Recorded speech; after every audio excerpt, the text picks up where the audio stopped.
आप सभी को बिना एकेडमी ऑफिशियल यूट्यूब चैनल पे स्वागत है। जितने भी हमारे जो लगभग जो है 1.5 करोड़ के आसपास में जो है कर्मचारी और लगभग 70 लाख के आसपास में जो पेंशनर्स है, आप सभी को तहे दिल से बहुत बहुत प्रणाम। जो आज अगर आप नए हैं हमारे चैनल तो हमारे यूट्यूब चैनल को सब्सक्राइब करना नहीं भूले, क्योंकि आप यूट्यूब चैनल सब्सक्राइब करके कहीं ना कहीं एक आशीर्वाद देते हैं हमको, जिससे हम आपके पास तक बहुत सारी अच्छी अच्छी न्यूज लेकर के आते हैं एड्स पे कमीशन पे। तो एड्स पे कमीशन पे आज सबसे बड़ी जो खबर है कि देखिए, जो आज जो अगर बात करते हैं कि जो 12 जो है ना 12 फरवरी को जो है आंदोलन था, कई सारे संगठन मिल करके, उसमें एक बहुत ही महत्वपूर्ण जो मांग थी वो थी 20% अंतरिम जो है ना राहत की बात करती, अंतरिम रिलीफ की बात की गई थी। ये 20% अंतरिम रिलीफ क्या है इसके बारे में जानेंगे, और यदि 20% अंतरिम रिलीफ मिल जाता है अगर आपको, आखिर ये डिमांड क्या है एनसी जेसीएम के द्वारा और अन्य जितने भी जो आपका संगठन है इनके द्वारा। तो अगर ये मिल जाता है आपको तो आपकी सैलरी कितनी हाइक होगी, कितनी बढ़ेगी, और ये फिर मालिक की कहाँ जाके एडजस्टमेंट होगा, क्यों एडजस्टमेंट होगा, क्यों मांगा गया है, इन सभी पहलुओं पे सभी बिंदुओं पे आज हम चर्चा करने के लिए आपके पास तक आए हैं। चलिए, आज तो देरी ना करते हुए हम फटाफट इन चीज़ों को देखते हैं कि एक्चुअल में है क्या।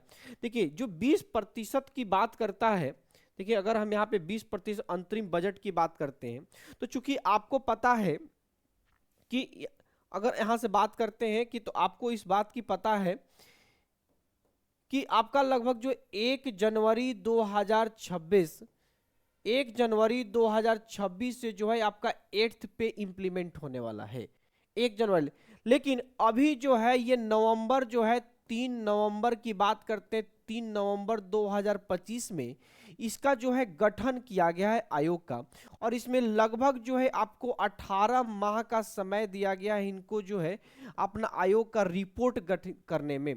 तो कहीं ना कहीं जो 18 महीने की अगर हम बात करते हैं तो ये मई 2027, यानी मई जो 2027 के आसपास में इनका रिपोर्ट आएगा। उसके बाद जो है सरकार इसको अध्ययन करेगी, रिपोर्ट के अंदर जो छानबीन करेगी, उसके बाद जो लगभग ये इंप्लीमेंट होने के या तो 27 आप लास्ट में समझ लीजिए या 28 का स्टार्ट में चल समझ सकते हैं, तो ये 2028 तक ये तब तक जाने वाला है। तो इसके बीच में जो है प्रत्येक सरकारी कर्मचारी के बीच की जो ड्यूरेशन होगा लगभग 12 से 13 साल का बीच का ड्यूरेशन हो, क्योंकि 2016 में जो है आपका कहीं ना कहीं 8th में 7th पे आया था, और अब जा करके लगभग 2027-28 में चला जाने वाला है। तो अभी क्या है कि महंगाई जो है, इन्फ्लेशन जो है बहुत हाई रेट पे चला गया है। कहीं ना कहीं जितने भी सरकारी कर्मचारी जो हैं अपनी जितनी सैलरी मिल रही उस सैलरी में अपने बच्चों का एजुकेशन, घर चलाना, पूरा परिवार चलाना उनके बस की बात नहीं रही है। तो इस कारण से क्या है, कहीं ना कहीं जो आपकी जितनी भी एनसी जेसीएम है, जो भी संगठन जो है आपके देख रहे हैं, जो सीसीजीडब्ल्यू जो है, इस सारे जो लोग हैं 20% अंतरिम राहत की बात करते हैं।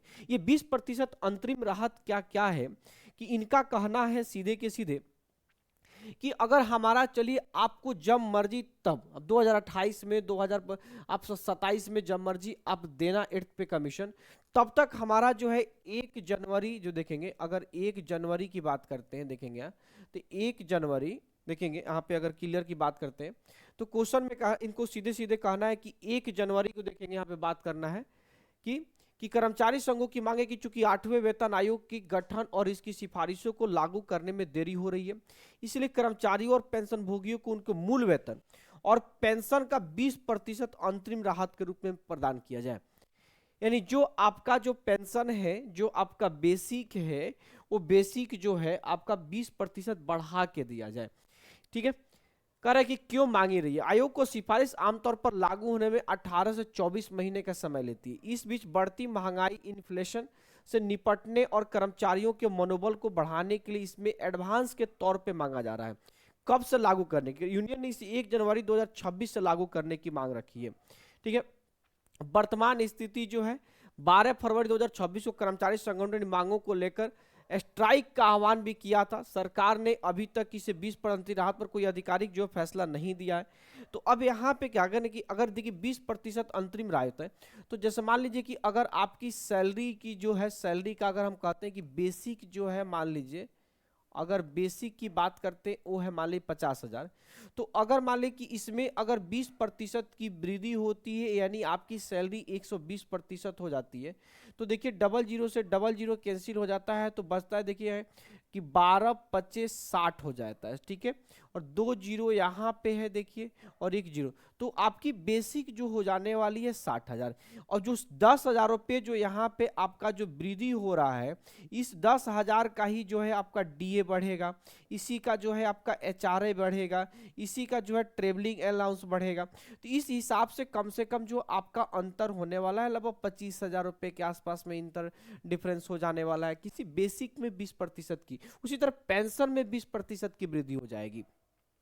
तो आप ये 20% वृद्धि का मतलब नहीं कि एट्थ पे कमीशन के लिए मांगा जा रहा है, नहीं नहीं, ये कहा जाए कि जब एट्थ पे कमीशन में अगर फिटमेंट फैक्टर की बात करते हैं तो फिटमेंट फैक्टर मिनिमम भी अगर 2.86 रहने वाला है लगभग, यानी 3 गुना के आसपास रहने वाला है, तो ये सैलरी जो 50,000 जो अभी आपका बेसिक है, ये बढ़ के 1.5 लाख बेसिक होने वाला है। ये तो भैया अभी हम आपसे सिर्फ 20% मांग रहे हैं कि जो आपका 2 साल डिले जो आप 2028 में जाकर के 27 के लास्ट में जाकर के जो आप इंप्लीमेंट करेंगे, जो अप्लाई कर पाएंगे पूरे कर्मचारियों पे, उस दौरान ये 2 साल के दौरान भैया हमको सिर्फ 20% ही दीजिए। आप हमको जो 3 गुना करेंगे उससे हमको कोई मतलब नहीं है, उस समय कर देना, लेकिन अभी 20% हमको एक्स्ट्रा अंतरिम राहत दे देना है, सरकार से डिमांड किया जा रहा है, जिससे हमारा कहीं ना कहीं 2 साल के लिए बैकअप मिल जाए। अब भैया होगा कि ये बताइए कि जो 20% जो एक्स्ट्रा मिलेगा इसका क्या करेंगे। अब ये 20% एक्स्ट्रा तो मिल गया, अभी इसका एडजस्टमेंट कहाँ होगा। तो इनका कहना है कि जो आप एरियर बना के देंगे, क्योंकि आप तो इंप्लीमेंट करेंगे भैया 2028 में, इंप्लीमेंट भैया करने वाले हैं 2028 में, तो जो ये आपका जो लगभग आपका 26 पूरा 27 पूरा है ना, तो लगभग जो ये 2 साल यानी 24 महीने का जो आपका एरियर जो होगा ना, यानी एरियर जो होगा, इस एरियर में जो भी रकम होगा उस रकम से आप अपनी से एडवांस की राशि काट लेना। तो आपकी जो मांग है, जो जितनी भी अगर ये 20% आपकी मिलती है, तो बेसिक और पेंशन दोनों आपका लगभग 20% बढ़ जाएगा। और सिर्फ सैलरी 20% नहीं बढ़ेगा, आपकी सिर्फ बेसिक 20% बढ़ेगा। और इस 20% की वृद्धि के हिसाब से आपका डीए, एचआरए और ट्रेवलिंग अलाउंस मिलेगा। और इसका एडजस्टमेंट कब होगा, जब 2 साल बाद 2028 में जब इंप्लीमेंट होगा आपका जो 8th पे कमीशन, उस दौरान जो आपकी 2 साल के दौरान की जो भी एरियर बनने वाला है, उस एरियर भी जो भी बने, उस एरियर से सारी एडवांस की राशि काटी जाएगी। वो एडवांस की राशि जैसे मान लें कि प्रत्येक महीना आपका 25,000 रुपये आपका एक्स्ट्रा मिल रहा है, तो इस 25,000 रुपये को क्या कर लेगा भाई मेरे समझेंगे, इस 25,000 को 24 से गुना कर लेगा। तो आपको पता है कि 25 को अगर मान लीजिए कि 5 लगभग ये 5,50,000 के आसपास में चला जाएगा, है ना, यही ना जाएगा 5,50,000 रुपये। ये 5,50,000 रुपये एरियर में से काट लेना, जो भी आप, चूंकि एरियर तो इससे बहुत ज्यादा होने वाला है ना, तो इस चीज से यहां से काट लेना। तो यही जो है, इसी चीज के बारे में जो है 20% जो अंतरिम जो है, यहीं पे जो है, यही जो है 20% की, यही 20% जो है अंतरिम राहत जो है, अंतरिम राहत है ना, अंतरिम राहत की बात की गई। इससे कहीं ना कहीं जो रिलीफ मिलेगा, कह रहा है कि 20% को किसके रूप में भैया मेरे, तो एडवांस के रूप में देने के लिए। और कब से देने की बात करता है, तो सीधे भैया बोल रहा है कि 1 जनवरी 2026 से भैया हमको दे दीजिए। अब आप कहेंगे सर को ये तो फरवरी चल रहा है, तो फरवरी से चलना क्यों, फरवरी कोई बात नहीं, फरवरी से चल रहा है। तो ये भैया जो फरवरी की जो सैलरी आने वाली है, जो फरवरी की जो सैलरी आपकी आएगी 2000 ये मार्च में, तो कह रहा है कि फरवरी में जोड़ के दे दीजिएगा, और जनवरी का जो एरियर है, जनवरी का जो 20% के एरियर होगा वो भी जाके मार्च में जोड़ के दे देना है। तो इस तरीके की बात करना इस मांग के, लेकिन अभी तक जो है सरकार इस बातों को मानी नहीं है। लेकिन ये लग तो रहा है कि अगर 20% अगर आपका ये चीजें मिल जाता है, तो आपके लिए कहीं ना कहीं घर और परिवार चलाना आपके लिए बहुत अच्छी बात हो जाएगी। और सरकार की कदम भी जो होगी वो सराहनीय कदम होगी। तो सरकार की उम्मीद भी है कि जिस तरह से संगठन जो है इस पे मांग रही है, आपका जो फरवरी में 24 से 25 फरवरी को जो इनके बीच की बैठक भी है, मीटिंग भी है, उस बैठक में भी उम्मीद है कि सरकार से कहीं ना कहीं इस पर डिमांड किया जाएगा। तो ये 20% जो पेंशनधारी भी हैं, देखिए जो पेंशनधारी भी हैं, अगर मान लीजिए पेंशनधारी का 45,000 रुपये पेंशन मिल रहा है, तो उनका भी अगर 20% मिल जाता है 120, तो कहीं ना कहीं इनको भी जो है अपना थोड़ा अंतरिम रिलीफ मिल जाने वाला है। तो ये सभी चीजें वृद्धि होने वाली। तो सरकार उम्मीद है 90% की सरकार इस बात को मानेगी, और 2 साल के लिए आपको कहीं ना कहीं केंद्रीय कर्मचारियों को एडवांस के तौर पे देगी। इससे राज्य सरकार के कर्मचारियों को नहीं मिलने वाला है।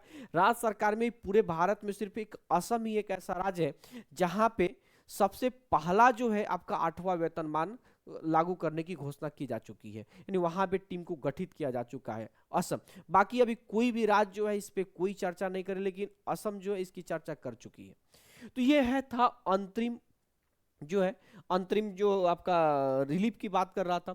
इसके अलावा दो तीन चीजें और है आपके लिए, कि आपके लिए इसके जो है स्पेशल जो है आपका वेबसाइट बनाया जा चुका है, भारत सरकार लॉन्च कर चुकी है वेबसाइट। उस वेबसाइट पे आपसे फीडबैक ले रही, तो उस फीडबैक भी आप दे सकते हैं।